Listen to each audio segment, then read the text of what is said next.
Thank you very much, Randy, and we'll go right back to our phone callers. Next up is Chris, listening in El Paso, Texas, KLP. Hi, Chris. Hank. Well, I know my question is pretty simple. I was just wondering, people die every day. As a matter of fact, somebody just died right now. How come we don't grieve for the people that we don't know? And does that make us selfish because we don't? Well, you ask a very profound and good question. We should grieve for a lost and searching world. But more than grieve, we ought to be active in using our life as a light, and we should be salt as well. Jesus said, "You are the salt of the earth." If the salt loses its saltiness, how can it be made salty again?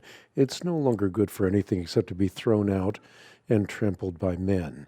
And then he said, So "You're the light." technically speaking, go ahead. Yeah, I was going to say, he also said, "You're the light of the world, and you don't put a light under a bushel." So we need to make our lives matter. We need to use our time and our energy to worship God, to love Him, but also to love our neighbor as ourself. And that means that we have been given bread, and we want to give bread and a cup of water to a broken world. Share the gospel that redeems and provides life that is life indeed.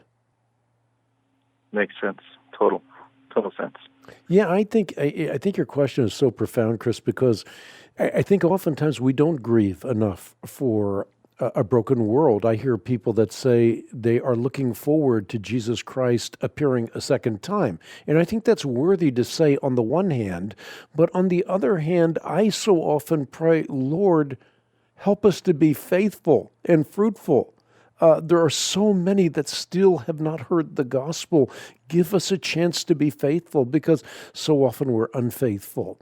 So, we want our lives to make a difference for eternity, recognizing that what we do now counts, and that everyone is going to spend an eternity either separated from the love, grace, and goodness of God, or united with the one who knit them together in their mother's womb.